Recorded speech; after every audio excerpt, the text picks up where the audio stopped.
This morning, we're going on a speed date with some of the new political formations that haven't yet contested for your votes come May 29th in South Africa. The new kids in the block, have they done enough to garner support and even awareness of who they are and what they stand for?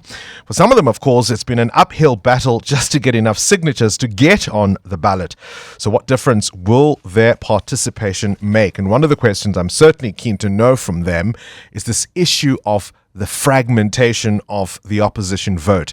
Let's start with Musi Maimane, who's the leader of Build One South Africa, who joins us now on the line. Always a pleasure to chat to you. A very good morning and thank you for your time. I suppose the first question to ask you, are you still the Obama of Soweto? Good morning and good morning to fellow 702 leaders. Certainly, I think that having left Parliament and come back, I bring back a whole new set of skills. You know, I've been involved in business, I've been involved in Parliament itself, and have been involved in church. And I think what we need in South Africa is leaders who are not only are experienced in some instances, but bring a broad array of diversity. So in answer to your question, it's bigger than Obama. It's about bringing a massive change to the people of this country. Let's talk about what that change might mean. For somebody who may know you from your past in the Democratic Alliance, how different is Build One South Africa from what you've been before? Yeah, my experience of being in the DA is that we fought to want to bring a party that will work for all South Africans. They've chosen to become a party that focuses just on minorities. So that already is an immediate change. The second is we never wanted to be a typical political party in that we want to keep politicians who've come from one party to the next to come to us.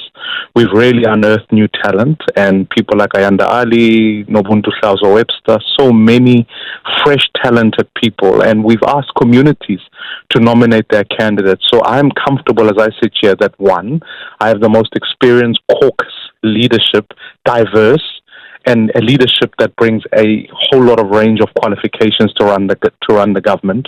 And furthermore, we've really given democracy back to the people. I'm proud of the fact that each candidate had to bring 1,000 signatures representing a community. And more than anything, we've also demonstrated a government in working. You know, even throughout the COVID period, we went and worked with communities who are without water. Now I'm pained at the fact that Johannesburg itself is now suffering without water. We've got to do our bit, but we can only do so far. We need a new government. So I am comfortable now to say we're bringing a whole set of new skills and talent to Parliament. You mentioned signatures. Of course, there was some doubt just last week about whether you would even get enough of the required number to put you on the ballot. Did that put you on the back foot? No, I mean, I think we must realize that those of us who want to do it honestly, how challenging it is to get signatures, because we live in a country where the government has told people lies that says to them a new government will come in and remove your social grant. So you try yourself, Bongani, if someone walked up to you from a party that is unknown by people unknown, and I'm not talking about Build One South Africa. For us, we found it easy. We got up to about 140,000 signatures and more people are still coming through. But let's presume it's a party that's unknown. It arrives there. It says to you, can you give us your signature and your ID number? Your inclination in doing that against the context where the IEC has not educated people becomes hard. So we've got to work hard. If we want to strengthen democracy, we've got to educate people about what they're expected to do. It's never before that parties needed to get these signatures, and therefore I think if the rule must apply, it must apply to everybody. So I'm confident. As now I sit here, BOSA is on all 9 ballots across every province, national ballot included the 10th, and we feel that candidates all across the country, we're confident we're going to shake up the political landscape.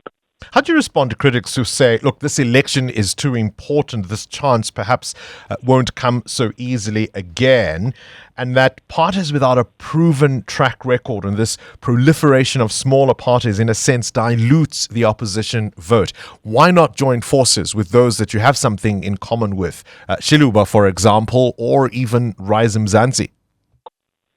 No, I think that we need to reflect on the fact that it's about leaders. And it's always about leaders. I have a proven track record, and I'm asking citizens to say, at 2 million votes, we can bring about the change. Our system makes it such that you need a proportional representative system. That's what the system is. And I think just because I don't think there are that many parties, to be honest, that are offering anything new. I actually think that there are a few that are serious contenders, and it will matter. It will matter when it comes to the ballot. We can't go with the old established ones, whether it's ANC, DA. We've got to find new and bring about new ideas, and therefore I'm comfortable that actually there isn't the splintering that people are seeking to describe. It's a contestation between old versus new, and the new are bringing something fresh. That's what we've got to focus on. That's the leader of Build One South Africa, BOSA, Musi Maimane. That's the speed date with him. Do you like what you hear? Do you like what you are seeing? Come May 29th, you've got a choice to make. 702. The Big Interview With Bongani Bingwa. Listening to all of that, and in fact has come all the way to our studio, is the leader of Xiluva, Bongani Baloyi, who joins us now. And I suppose the first question to ask you is, what is Xiluva? What does it stand for? Why the name?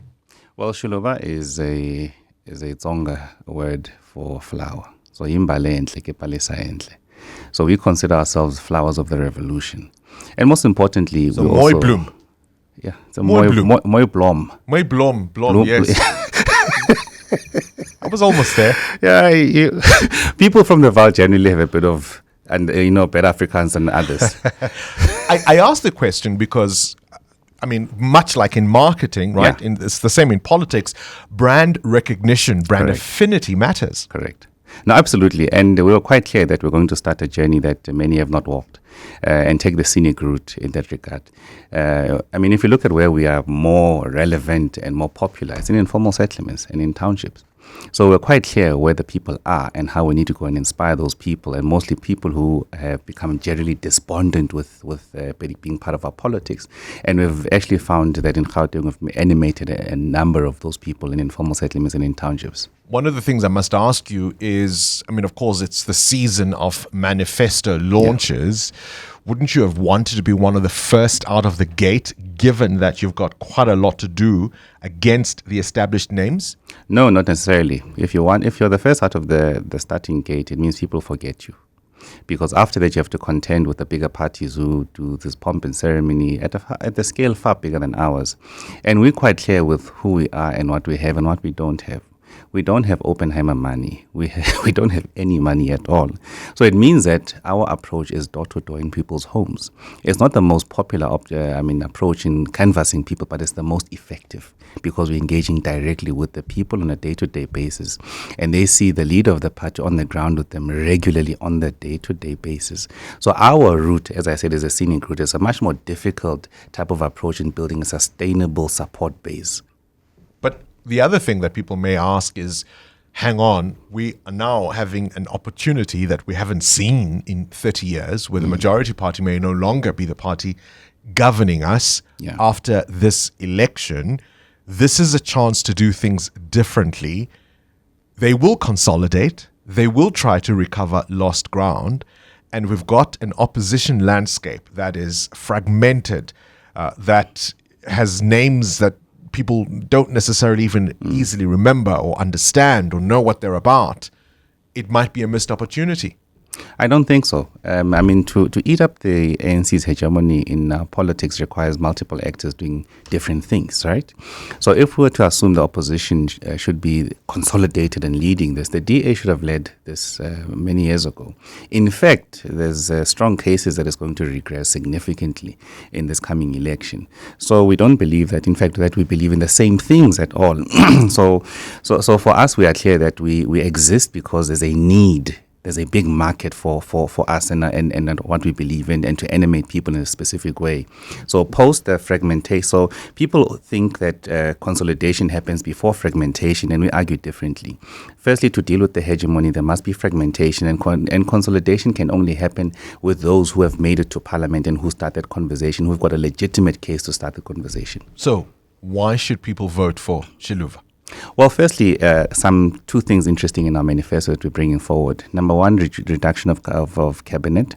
Number two, removal of this fear. Everyone wants to reduce cabinet. Absolutely. And we're Even going the further. ANC says it wants to reduce cabinet. Everyone says so, but have they done that? That's a different question. Number two is reducing and removing the sphere of provincial government and having two spheres, national government and local government, and moving from 238 municipalities to 60 municipalities in the country. That's very important for us, and having one synchronized election every 5 years as opposed to 2.5 years. I think that can consolidate government and bring about a better government that's able to respond to the challenges of our people, because a stronger case is being made that local government needs to have stronger powers in dealing with the issues directly facing the people it governs and presides over, and that can bring better consolidation of how you use the fiscus of government. How strong is your team? I mean, we know, Bongani Baloyi, you've got a track record in executive authority, but how strong is your team? I mean, some people might say, who else is, you might as well be an independent. Not really. You see, the problem with our politics is that we always want to get established people the opportunity, and therefore you create a system where people looking in from the outside are thinking, but I'm not represented here because there's a barrier of entry. So we've removed the artificial barrier of entry and said to people, those who walk with us, who build this party. But surely it can't be anyone will do. No. But here's the fallacy about politics, and also fundamentally wrong about politics. Those people who walk the streets and recruit and deliver the party's message are never considered for these key positions and also bringing about in your own timber. Instead, we prefer established people who come on the back of the hard work of people who walk the day to day. And we have said we're going to disrupt the politics and how people have been doing things and do something different. That's why we exist. That's why we have not joined any other political party and come to force with any other political party, because we'll prefer a different route. Bongani Baloyi is the leader of Xiluva. We've gone on. I love the speed dating thing. I should maybe try it in real life. It's great, isn't it?